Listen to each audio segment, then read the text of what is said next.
Halo teman-teman semuanya, semoga tetap sehat ya. Selamat datang di channel YouTube saya. Hai, selamat sore. Perkenalkan, nama saya Gia Arfani, NIM 21142201051, kelas A2 Keperawatan semester 6. Nah, video ini dibuat untuk memenuhi tugas UTS mata pelajaran keperawatan gawat darurat, dosen pengajar Nurse Olvin Manengke Eskep MKes. Nah, di sini saya akan menjelaskan tentang GCS atau Glasgow Coma Scale dan triase yang ada di GD. Langsung saja kita masuk dalam pembahasan video ini. Di video kali ini saya akan menjelaskan mengukur tingkat kesadaran Glasgow Coma Scale atau GCS. Nah, di sini kesadaran adalah kondisi terjaga atau mampu memahami apa yang sedang terjadi pada diri sendiri, lingkungan, dan keberadaan dirinya di lingkungan. Semua ide, perasaan, pendapat, dan sebagainya yang dimiliki seseorang atau kelompok orang. Tingkat kesadaran adalah ukuran dari kesadaran dan respons seseorang terhadap rangsangan atau stimulus dari lingkungan. Glasgow Coma Scale atau GCS adalah metode kuantitatif yang dipakai untuk mengetahui tingkat kesadaran seseorang, meliputi aspek membuka mata, respon verbal, dan respon motorik dengan shock score minimal 3 dan maksimal 15. Glasgow Coma Scale bukan satu-satunya skala penilaian kesadaran. Ada banyak skala lain yang pernah atau masih dipakai di seluruh dunia hingga saat ini, seperti Omaya Vitar Scale, Verbal Response Pain Response, dan lain-lain. Penurunan kesadaran bisa berbeda-beda untuk setiap orang. Tingkat penurunan kesadaran berbeda dengan pingsan. Pada kondisi pasien yang pingsan bisa sadar penuh setelahnya, sedangkan pasien dengan penurunan kesadaran bisa menetap dalam waktu lama. Nah, yang pertama tingkat kesadaran terdiri dari 5. Yang pertama komposmetis, apatis, delirium, somnole, sopor, dan koma. Tingkat kesadaran yang pertama yaitu komposmetis.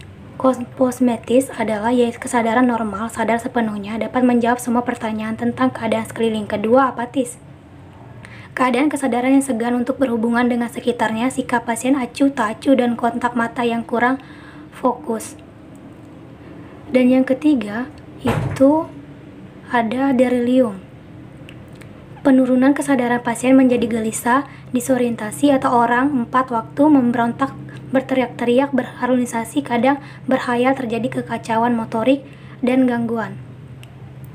Keempat ada somnolen, yaitu kesadaran menurun, respon psikomotor yaitu lambat, mudah tertidur, namun kesadaran dapat pulih bila dirangsang, mudah di bangku, tetapi akan cepat tertidur lagi maupun memberi jawaban verbal. Pasien dengan kondisi ini lebih banyak tertidur dan reaksi psikologisnya melambat.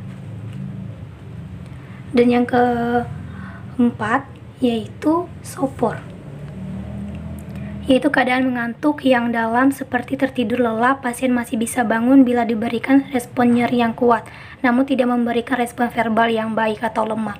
Pasien dengan kondisi ini memiliki respon pupil dan refleks kornea dengan baik, tetapi sulit mengontrol proses BAB dan BAK.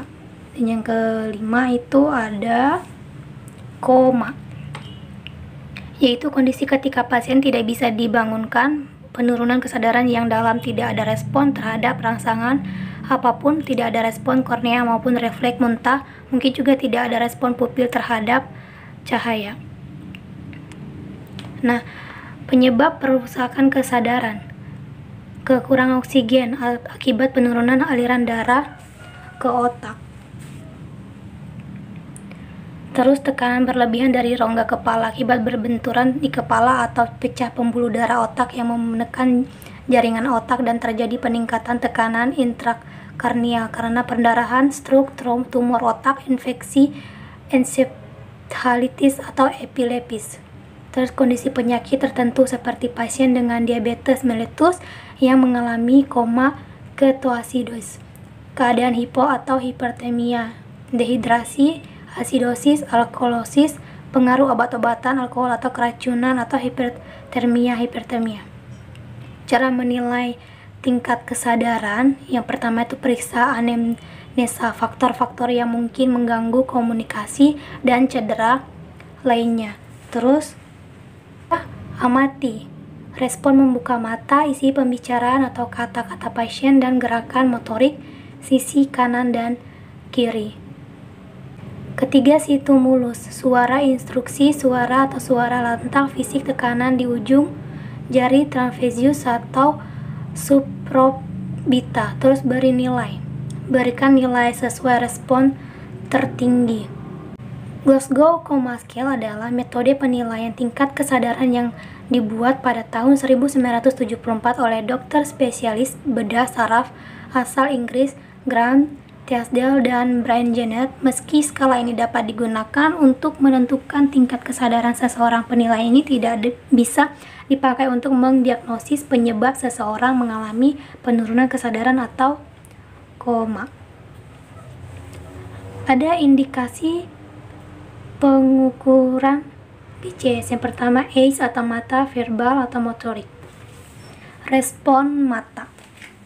Nilai GCS yang dievaluasi melalui pemeriksaan mata terdiri dari 4 poin. Yang pertama, jika pasien tidak membuka mata sama sekali walaupun telah diberikan rangsangan nyeri tekan. Kedua, jika pasien membuka mata akibat tekanan rangsangan nyeri saja. 3, jika pasien membuka mata setelah mendengar suara atau dapat mengikuti perintah untuk membuka mata. Dan keempat, jika mata terbuka secara spontan tanpa perintah atau sentuhan, NT not traceable, tertutup oleh faktor lokasi atau tidak dapat dinilai. Dan yang kedua, respon verbal. Nilai GCS yang dievaluasi melalui pemeriksaan suara terdiri dari 5 poin. Yang pertama, jika pasien tidak mengeluarkan suara sedikit pun meski sudah dipanggil atau dirangsang nyeri. 2, jika suara yang keluar seperti rintihan tanpa kata-kata, suara tidak jelas atau bergumam.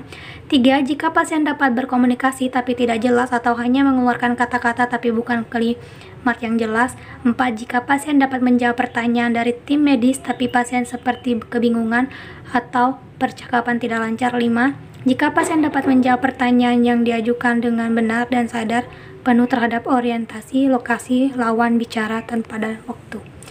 NT not traceable adalah faktor pengalaman komunikasi atau afasis motorik. EET sedasi atau tidak dapat dinilai. Respon motorik. Nilai GCS yang dievaluasi melalui pemeriksaan gerakan terdiri dari 6 poin. Pertama, jika pasien tidak ada respon gerakan tubuh walaupun sudah diberikan atau diberi rangsangan tekan. 2, jika pasien hanya dapat mengempalkan jari tangan dan kaki atau menekuk kaki dan tangan saat diberi rangsangan nyeri atau ekstensi. Jika pasien hanya menekuk lengan dan memutar bahu secara diberi rangsangan tekanan atau fleksi abnormal. Jika pasien dapat menggerakkan tubuh menjauhi sumber nyeri ketika dirangsang tekanan.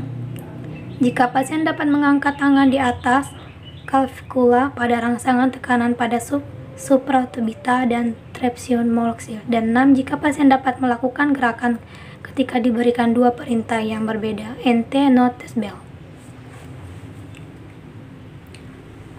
Ringkasan, kriteria respon mata membuka tanpa stimulus setelah rangsangan suara atau perintah. 3, setelah rangsangan pada ujung jari tidak membuka mata sama sekali. 1, kriteria respon suara menyebut nama. 5, orientasi tidak baik tanpa komunikasi jelas. 4, kata-kata jelas bentuk kalimat. 3, mengerang hanya suara. 2, tidak ada suara tanpa faktor panggung. 1, faktor penghalang komunikasi skornya NT.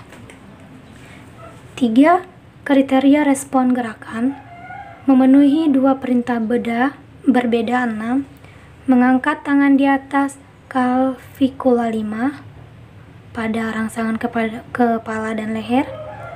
3, gerakan fleksi normal. 4, gerakan fleksi abnormal. 2, ekstensi siku lengan. 2, tidak ada gerakan tanpa faktor gangguan. 1, paralisasi faktor penghambatan lain. Nah, lokasi pemberian stimulus tekanan pada jari, cubitan pada otot trapezius, tekanan pada cekukan supraorbital. Investasi hasil penilaian GCS setelah melakukan penilaian cara penulisan berurutan (EVMS) seusia nilai yang didapatkan pasien. Pada pasien yang kosmetik nilai GCS-nya 15 atau 456, sedangkan bila pasien koma dengan nilai GCS 3, 1 kurang 1 kurang 1, bila salah satu reaksi tidak bisa dinilai, misal kedua mata bengkak dan indikator V dan M dapat dinilai, maka penulisannya X kurang 5 kurang 6. Bila pasien terpasang tracheostomi dengan sedangkan E dan M dapat dinilai, penulisannya 4x6. Klasifikasi skor GCS. Kesadaran komposmetis 14-15, apatis 12-13, delirium 10-11, somnole 9-7, sopor 4-8, sedangkan koma 3.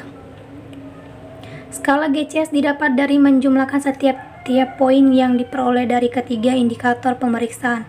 Skala ini dipakai sebagai tahap awal mengevaluasi kondisi seseorang yang baru mengalami kecelakaan, kemudian tidak sadarkan diri sebelum diberi pertolongan lebih lanjut. Sebagai pertolongan pertama, Anda bisa melaporkan angka GCS kepada pihak medis yang menangani selanjutnya. Perhitungan ini menjadi dasar untuk menentukan penanganan, juga untuk menilai. Mengukur tingkat kesadaran Glasgow Coma Scale atau. Nah, sekarang kita akan bahas tentang triase atau triage.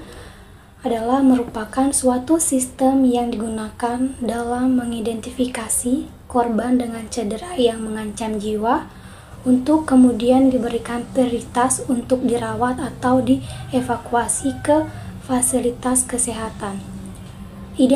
Identifikasi cepat korban yang memerlukan stabilisasi segera, ini lebih ke perawatan yang dilakukan di lapangan. Nah, langsung saja kita masuk ke dalam warna triase. Nah, kita akan membahas tentang klasifikasi triase. Prioritas warna merah. Prioritas 1 itu emergency. Deskripsi: bila tidak segera ditangani mengancam jiwa, waktu tunggu 0-5 menit. Contoh: henti paru dan jantung, obstruksi total saluran nafas, EMA, shock, dan lain-lain. Prioritas 2 atau warna kuning itu gawat. Bila tidak ditolong maka akan terjadi kolaps paru dan jantung, waktu tunggu kurang 30 menit. Contohnya asma, hipertensi, fraktur ekstremitas tanpa pendarahan. Dan prioritas 3 atau warna hijau itu tidak gawat. Nah, kondisi korban tidak serius, waktu tunggu kurang 2 jam. Pilek, batuk-batuk, hita, tindih, dan tindik telinga.